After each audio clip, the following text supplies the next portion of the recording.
बिस्मिल्लाहिर्रहमानिर्रहीम। अस्सलाम वालेकुम। My name is Arsalan Iqbal. Math expert channel पे आप सबको खुशामदीद कहता हूँ। अगर आपने मेरा चैनल अभी तक सब्सक्राइब नहीं किया तो इसे सब्सक्राइब कर दें ताकि आपके पास बाकी वीडियोस के नोटिफिकेशन भी पहुँच सकें।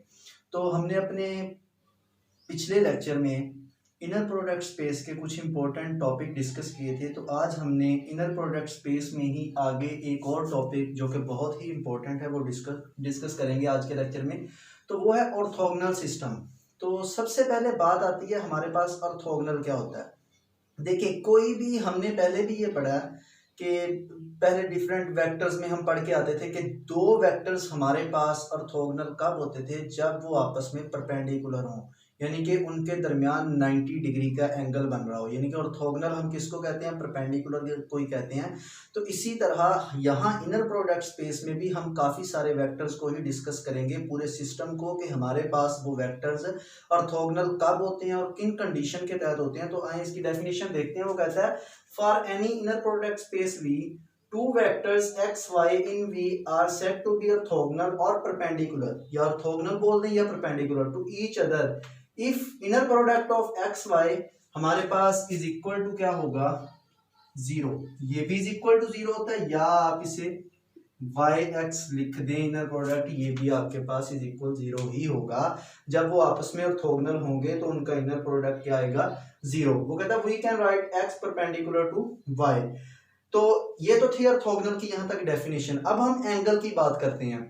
तो वो एंगल में कहता है let V be are real inner product space. याद रखना, हमारे पास जो एंगल या ऑर्थोगोनल की ये जो डेफिनेशन, एंगल की डेफिनेशन लिखी है, ये सेटिस्फाई किस में होती है, सिर्फ और सिर्फ हमारे पास रियल इनर प्रोडक्ट स्पेस में होती है, कम्प्लेक्स में ये सेटिस्फाई नहीं होती। तो वो आगे कहता है and x y belongs to v then the quantity theta defined by cos theta is equal to x y inner product divided by x norm y norm, theta greater or equal to zero less or equal to pi. ये theta की notation, इसकी definition देखिए। जब हमारे पास वो orthogonal हो गए तो ऊपर वाली वैल्यू क्या हो जाएगी, जीरो। तो जब ये जीरो हो गई तो सारी वैल्यू जीरो हो जाएगी, और कॉस इधर आके कॉस इनवर्स जीरो हो जाएगा हमारे पास, और कॉस जीरो आंसर हमें कहाँ पे देता है, 90 डिग्री के ऊपर। तो पाई बाई टू, यानी कि आपस में वो परपेंडिकुलर भी हो जाएंगे। यहां से हम उनका एंगल भी फाइंड आउट कर सकते हैं। वो कहते हैं is called the angle between x and y. तो ये तो थी इसकी डेफिनेशन ऑर्थोगोनल सिस्टम की, और उसके साथ हमने उसके एंगल को भी डिस्कस किया। तो आगे बहुत ही दो इंपॉर्टेंट हमारे पास थ्योरम है, एक पैथागोरियन थ्योरम और एक इसकी जनरलाइज फॉर्म भी है।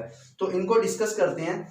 पैथागोरियन थ्योरम में वो कहता है कि in any inner product space V and x y belongs to V if x perpendicular to y then x plus y norm square is equal to x norm square plus y norm square. ये हमने prove करना है। तो देखें, जो चीज हमने prove करनी है उसकी कोई एक साइड लेके हम दूसरी साइड के इक्वल प्रूव कर देते हैं। तो सपोज दैट वो यहाँ पे प्रूफ में कहता है x y belongs to V x perpendicular to y then x plus y norm square. इसको हम इनर प्रोडक्ट, ये पहले हमने रिजल्ट किया, इस तरह लिख सकते हैं। फिर इसको मैंने ओपन किया तो ये सारी हमारे पास, ये पिछले लेक्चर्स में मैंने ये आपको फाइंड आउट करना सिखाई थी कि x को पहले इस वैल्यू के साथ, फिर y को इस वैल्यू के साथ, फिर उनको अलग अलग x y inner product, sorry ये एक्स एक्स है, ये एक्स वाई इनर प्रोडक्ट, और वाई एक्स, और फिर वाई वाई। ये इसलिए कि यहाँ पे इसको एक्स वाई भी लिख सकते हैं। क्यों लिख सकते हैं, क्योंकि हम रियल की बात करते हैं। जब रियल की बात करते हैं तो ये आपके पास एक ही बात आ जाती है, तो इसको हम एक्स वाई भी लिख सकते हैं। तो वाई एक्स भी लिख दें, वो भी कोई बात नहीं। अब देखें, एक्स एक्स इनर प्रोडक्ट आपके पास एक्स नॉर्म स्क्वायर, और वाई वाई इनर प्रोडक्ट आपके पास वाई नॉर्म स्क्वायर। ये भी जीरो हो जाएगा, ये भी जीरो हो जाएगा, क्योंकि एक्स और वाई आपस में क्या दिए हुए हैं, परपेंडिकुलर। तो इज इक्वल टू क्या हो जाएंगे, जीरो। तो आपके पास ये पैथागोरियन थ्योरम प्रूव हो जाएगा, यानी कि ये उसकी जो सिंपल इन जनरल नहीं, दूसरी जो हमारे पास इसकी फॉर्म है वो यहाँ पे प्रूव आउट हो जाएगी।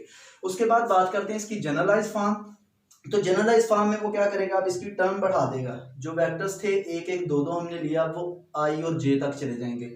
तो फर्स्ट यहाँ पे वो कहता है if x1 x2 so on xn are pairwise orthogonal vectors in V then, अब नोटेशन दे दी। अब ये नोटेशन है सम की, समीशन हमेशा सम के लिए शो होता है, और एक हमारे पास नोटेशन होती है इस तरह पाई की शेप में, i is equal 1 to n, sorry i is equal to 1 to n। ये हमारे पास जब किसी भी वेक्टर्स के साथ या किसी भी वैल्यू के साथ दी हुई हो तो उसका मतलब है वो सारी की सारी आपस में मल्टीप्लाई हो रही हैं, और जब समीशन आ रहा हो तो वो प्लस हो रही होती हैं।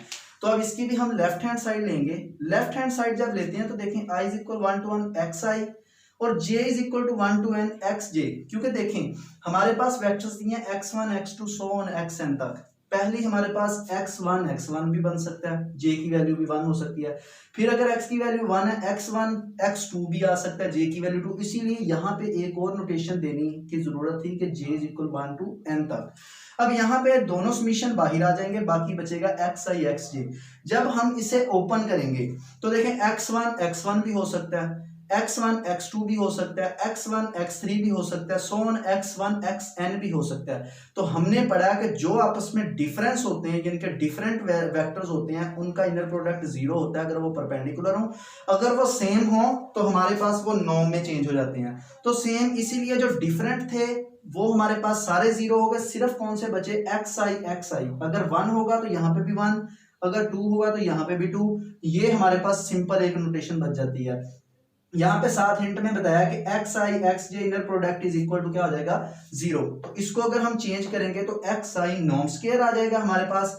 तो ये हमारे पास रिजल्ट प्रूव हो जाएगा। आगे इसी की ही डेफिनेशन यूज की, जो हमने यहाँ पे डेफिनेशन यूज की वो यहाँ पे उसने बताया क्या sequence xk of non zero vectors in an inner product space V is said to be orthogonal if xi xj inner product is equal to 0, I is not equal to j।